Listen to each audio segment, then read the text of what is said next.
RCB में कौन लेगा टॉम करन की जगह, हो चुकी है रिप्लेसमेंट की घोषणा। नमस्कार दोस्तों, मैं यश तिवारी, आप देख रहे हैं क्रिकेट फटाफट का 1050वां एपिसोड। आज 17 जनवरी की तारीख है और रोज की तरह आज भी आईपीएल को लेकर दिन भर की 10 बड़ी रिपोर्ट, बड़ी खबरें आपकी स्क्रीन पर हम परोसेंगे। तो एंड तक दोस्तों वीडियो को जरूर देखना, वीडियो को लाइक और शेयर भी जरूर करना। 2023 के आईपीएल के बाद से ही दोस्तों, चाहे 2024 का आईपीएल हो, नीलामी हो, ट्रेडिंग हो, रिटेंशन हो, आईपीएल से जुड़ी हुई तमाम रिपोर्ट, खबरें, न्यूज, फैक्ट्स, अपडेट्स, स्टोरीज हर रोज सबसे पहले हम आपकी स्क्रीन पर परोसते हैं। चैनल को सब्सक्राइब नहीं किया है तो फटाफट कीजिए दोस्तों, सब्सक्राइब बटन नीचे है, फटाफट हिट कीजिए और बेल आइकन दबाइए। चलिए दोस्तों, शुरुआत कर लेते हैं इस वीडियो की दिन भर की पहली बड़ी रिपोर्ट के साथ। तो एक खबर युवराज सिंह के हवाले से आ रही है। रोहित शर्मा के ऊपर युवराज सिंह ने एक बड़ी बात और एक बड़ा बयान दे दिया है। रिसेंटली दोस्तों हमने देखा कि किस तरह से हार्दिक पांड्या को मुंबई का नया कप्तान बना दिया गया और रातों रात रोहित शर्मा को मुंबई इंडियंस के मालिकों ने, मैनेजमेंट ने कप्तानी से हटा दिया। इस पर युवराज सिंह ने बड़ी बात कही। उन्होंने कहा, in franchise cricket it always get tough as you get old. जितने आप बूढ़े होते चले जाओ, जितनी आपकी उम्र बढ़ती चली जाएगी, उतना आपके लिए फ्रेंचाइज क्रिकेट में, आईपीएल जैसी लीगों में सरवाइव करना मुश्किल होता हुआ चला जाएगा। दरअसल दोस्तों युवराज सिंह का दुख झलका है, उनके साथ भी कुछ ऐसा ही हुआ था। कैंसर से वापसी के बाद अब तक युवराज सिंह आईपीएल में कभी स्टेबल हो ही नहीं पाए। इवेंचुअली दोस्तों वो आईपीएल में बिके ही नहीं, उन्होंने आईपीएल से नाम वापस ले लिया। वो ग्रेट खिलाड़ी जिसको एक फेयरवेल मिलना चाहिए था इंडियन प्रीमियर लीग में, वो रातों रात गायब हो गया। तो युवराज के साथ जो हुआ, अब वो स्थिति हमें रोहित शर्मा के साथ, विराट कोहली के साथ, स्पेशली रोहित के साथ बनती हुई मुंबई में नजर आ रही है। और वही चीज युवराज सिंह ने बोली भी है, इशारा भी किया है। चलिए दोस्तों आगे बढ़ते हैं, बात कर लेते हैं दिन भर की दूसरी बड़ी खबर की। तो आईपीएल के चेयरमैन है अरुण धूमल, और धूमल साहब ने एक दफा फिर से कंफर्मेशन दे दिया है 2024 के आईपीएल के वेन्यूज को लेकर।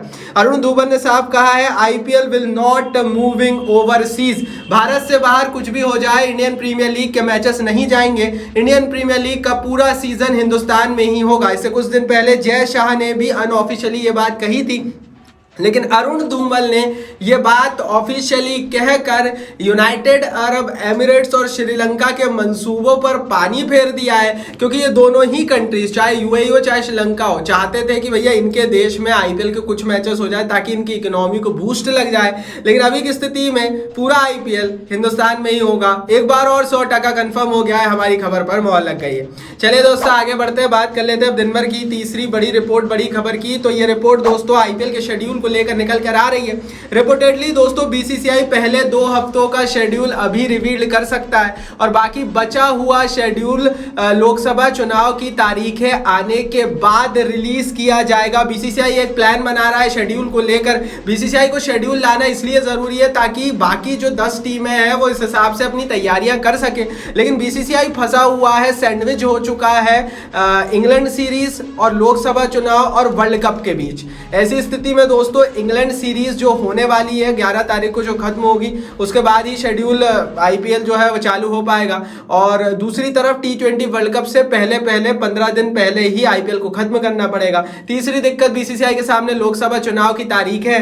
अगर लोकसभा चुनाव की तारीखें नहीं आती हैं तो बीसीसीआई शेड्यूल रिवील नहीं कर सकता, क्योंकि किसी स्थान पर अगर चुनाव है तो वहां पर मैचेस पुलिस सुरक्षा के अभाव के कारण नहीं कराए जा सकते। ये सारी रीजंस के चलते शुरुआती 2 हफ्तों का शेड्यूल आ सकता है और यह शेड्यूल बहुत जल्दी, इवेंचुअली इसी महीने के अंत तक आ सकता है। बाकी आप बताओ दोस्तों, शेड्यूल पूरा आना चाहिए या 2 हफ्तों का? अपनी राय कमेंट बॉक्स में लिखना। चलिए दोस्तों आगे बढ़ते हैं, बात कर लेते हैं दिन भर की चौथी बड़ी रिपोर्ट की। तो बिहार में भी अब होगा आईपीएल। ये मैं नहीं बोल रहा हूं, ये बोल रहे हैं बिहार के डेप्यूटी सीएम तेजस्वी। दरअसल दोस्तों तेजस्वी कुमार यादव ने बड़ा बयान दिया है। उन्होंने ये कहा है कि इंटरनेशनल मैचेस और आईपीएल जल्द ही राजगीर इंटरनेशनल क्रिकेट स्टेडियम में होंगे।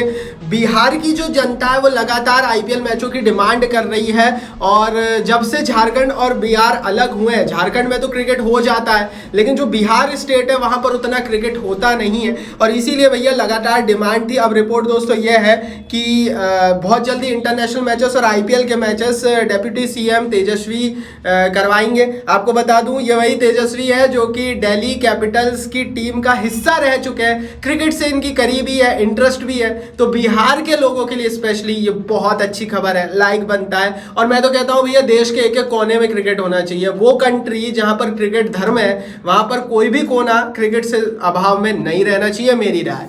चलिए दोस्तों आगे बढ़ते हैं, 5 बड़ी रिपोर्ट की बात करते हैं, लेकिन उससे पहले भाई टेलीग्राम पर ज्वाइन कर लो। मैंने नीचे डिस्क्रिप्शन बॉक्स में लिंक डाल दी है, क्योंकि एक एक अपडेट, हर एक खबर, सारी न्यूज आईपीएल की, कौन चोटिल है, किसकी रिप्लेसमेंट कब आएगी, क्या नया नियम है, क्या होगा शेड्यूल। यूट्यूब पर तो भैया दिन में 1 या 2 वीडियो जाती है, लेकिन टेलीग्राम पर 24 घंटे का कवरेज चलता है। डिस्क्रिप्शन बॉक्स में लिंक है, फ्री में ज्वाइन हो जाओ। 65-70 हजार लोग ऑलरेडी ज्वाइन कर चुके हैं। देर मत करो, आईपीएल के फैन हो तो मजा आ जाएगा। चलिए दोस्तों आगे बढ़ते हैं, 5 बड़ी रिपोर्ट की यहाँ से बात करते हैं। तो एक और प्लान बीसीसीआई का सामने आया है, और यह प्लान भी आईपीएल को लेकर ही सामने आया है। इस बार तो लोकसभा चुनाव के चलते आईपीएल काफी ज्यादा सैंडविच्ड रहेगा, मतलब दबा हुआ, पिचका हुआ रहेगा। लेकिन भैया बीसीसीआई के प्लान की अगर मैं बात करूं तो 2025 और 26 में आईपीएल में मैचों की संख्या 84 हो जाएगी। हर साल 84 मैचेस खेले जाएंगे। 2027 में आईपीएल में मैचों की संख्या 94 होने वाली है। मतलब इस बार तो 70-72 मैचेस होंगे, लेकिन अगले बार 2025 का जो आईपीएल होने वाला है उसमें 84 और उसके बाद फिर भैया 94 मैचेस होने वाले हैं। तो आईपीएल बड़ा होता चला जाएगा, और 2025 में देखने वाली बात यह होगी कि कितनी लंबी विंडो फिर तैयार होती है आईपीएल की। और 27 में भैया लगभग 100 मैचेस, मजा आने वाला है। लाइव बनता है इस खबर के लिए।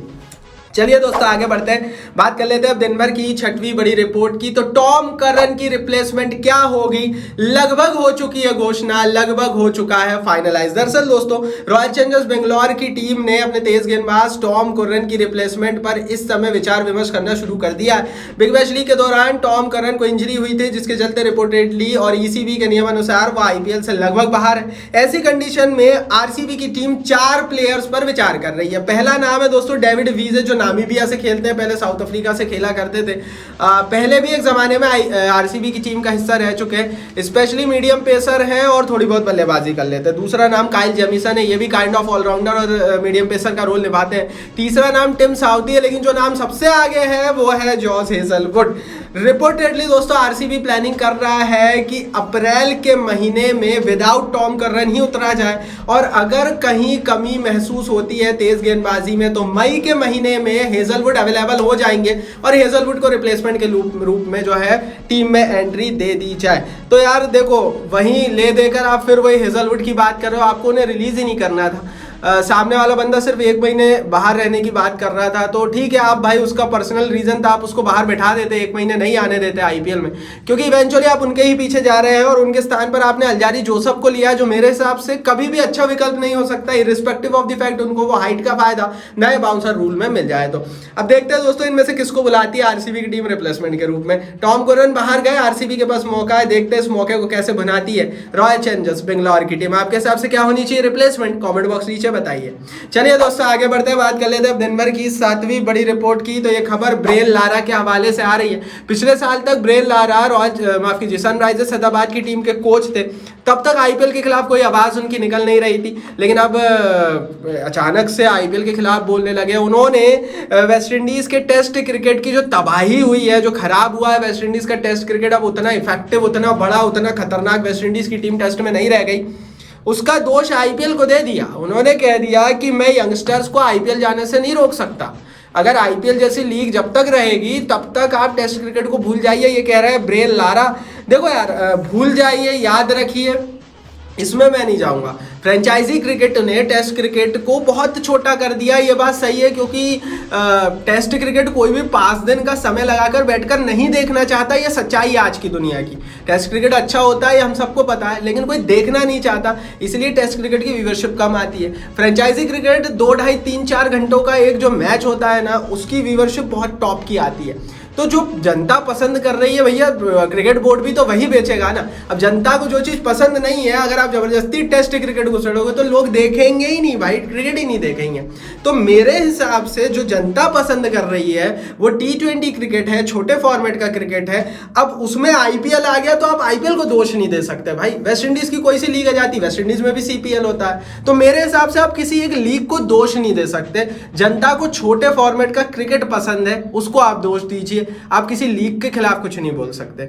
और भाई मैं भी पर्सनली, अगर मैं तो बोलता हूं भाई छोटे फॉर्मेट का क्रिकेट, मुझे भी छोटे फॉर्मेट का ही क्रिकेट पसंद है। और आई एम श्योर आप बताओ कमेंट बॉक्स में आपको कौन से फॉर्मेट का क्रिकेट पसंद है, क्योंकि पूरे देश को हम देख रहे हैं। जब T20 मैच होता है व्यूवरशिप यहाँ चली जाती है, जब टेस्ट क्रिकेट होता है तो यहाँ चली जाती है। आगे बढ़ते हैं दोस्तों, 8वीं बड़ी रिपोर्ट की बात कर लेते हैं। अगर आप भी हमारी बात से सहमत है तो वीडियो को लाइक कीजिए। सेंट्रल कॉन्ट्रैक्ट मिलने वाला है, 8वीं बड़ी रिपोर्ट आ गई है। BCCI काफी ज्यादा खुश नजर आ रहा है शिवम दुबे और यशस्वी जायसवाल से। दोनों का रिसेंटली इंटरनेशनल क्रिकेट में प्रदर्शन देखकर BCCI इनको सेंट्रल कॉन्ट्रैक्ट दे सकता है। हालांकि सेंट्रल कॉन्ट्रैक्ट इनको किस कंडीशन पे मिलेगा ये देखने वाली बात है। यशस्वी जायसवाल को टेस्ट टीम में भी शामिल किया गया है, अब ODI में भी वो बड़े प्लेयर बनेंगे और T20 तो खेलते ही हैं। तो हो सकता है यशस्वी जायसवाल को तीनों फॉर्मेट खेलने वाला कॉन्ट्रैक्ट मिले, मतलब बड़ा कॉन्ट्रैक्ट मिले। शिवम दुबे को मात्र T20 क्रिकेट वाला कॉन्ट्रैक्ट मिल सकता है। तो देखते हैं दोस्तों इन्हें कौन से कॉन्ट्रैक्ट मिलते हैं, लेकिन जरूरी है युवा टैलेंट का आगे आना, क्योंकि अब भैया हम देख रहे हैं कि अब भविष्य की टीम तैयार होने लग गई है और उसमें यशस्वी जायसवाल का बहुत बड़ा रोल रहेगा।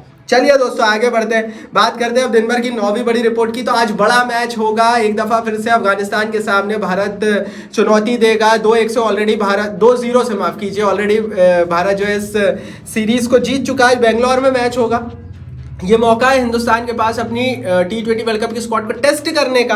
अब वो कितनी टेस्ट हो रही है वो तो आप कमेंट बॉक्स में बता ही सकते हो। आगे बढ़ते हैं, 10वीं बड़ी रिपोर्ट की बात कर लेते हैं। तो रॉयल चैलेंजर्स बेंगलोर को मिल सकता है नया ब्रांड एम्बेसडर। अभी तक कुछ कंफर्मेशन नहीं है, लेकिन RCB वालों की मुलाकात हुई प्रभास के साथ, जिसमें RCB वालों ने प्रभास को जो है अपनी जर्सी गिफ्ट की है।